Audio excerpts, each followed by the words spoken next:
Fala, meu povo, sou o professor Beto Brito e eu acho que você já deve ter ouvido falar de figuras de linguagem sintáticas. Vou tirar suas dúvidas nesse vídeo de hoje. Chega mais! Fala, meu povo! Hoje é dia de falar de figuras de linguagem e vocês viram que eu já fiz vídeo aqui falando de figuras semânticas, que são aquelas que têm a ver com o conceito. São figuras que você tem que traduzir para poder entender e que são bastante utilizadas em textos literários, né? A metáfora, o paradoxo, a sinestesia, a metonímia, a catacrese, essas são semânticas. Depois das semânticas eu falei das figuras sonoras e aí eu citei aqui para vocês, pessoal, figuras sonoras como recursos musicais. E aí são muito utilizados por compositores, por poetas, como por exemplo a aliteração, a assonância, a anáfora. Hoje é dia de falar de figuras de construção.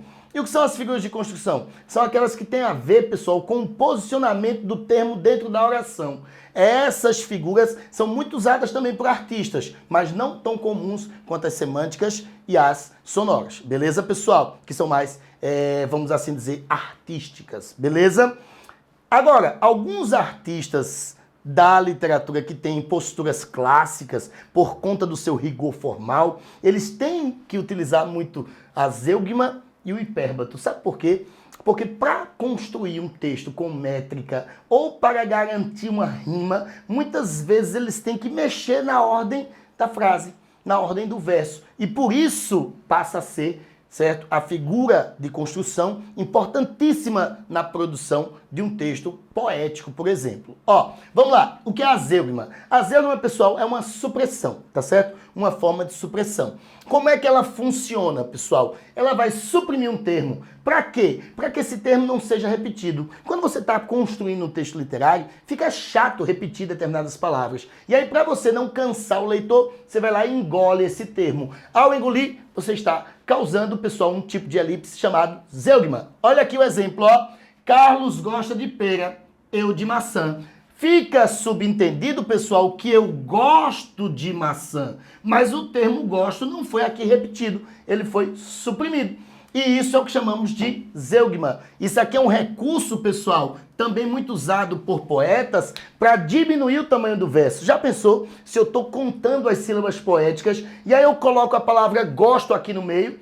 O verso vai ficar muito longo. E aí, para poder diminuir o tamanho do verso, para que ele fique com a métrica perfeita, eu vou lá e suprimo o termo, deixando o verso mais curto. Por isso que as figuras sintáticas são formas também de construção poética, beleza? O outro é o hipérbato. O hipérbato é muito usado, pessoal, pelos autores do parnasianismo, pelos autores do barroco, porque eles gostavam muito de sonetos, sonetos rimados e metrificados. E aí, qual é a proposta do hipérbato? O hipérbato, pessoal, ele muda a sequência do verso. Por quê? Porque tradicionalmente, como nós estamos acostumados no dia a dia, nós usamos, pessoal, as frases na ordem direta. E qual é a ordem direta, pessoal? É sujeito, verbo e complemento. É basicamente assim que a gente fala no dia a dia, tá ligado? E aí, se eu tivesse que falar assim, pessoal, eu teria que dizer assim, pessoal, o Enem foi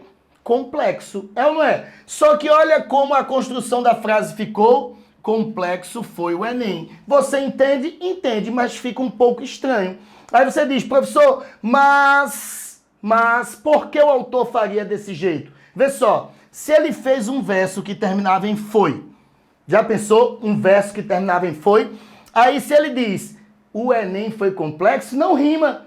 Ao inverter o sentido da frase, que é basicamente o que o hipérbato vai fazer, ele vai dizer, complexo foi o Enem. Eita, peraí, tudo errado, né? Complexo o Enem foi, e aí garante aqui, ó, a rima.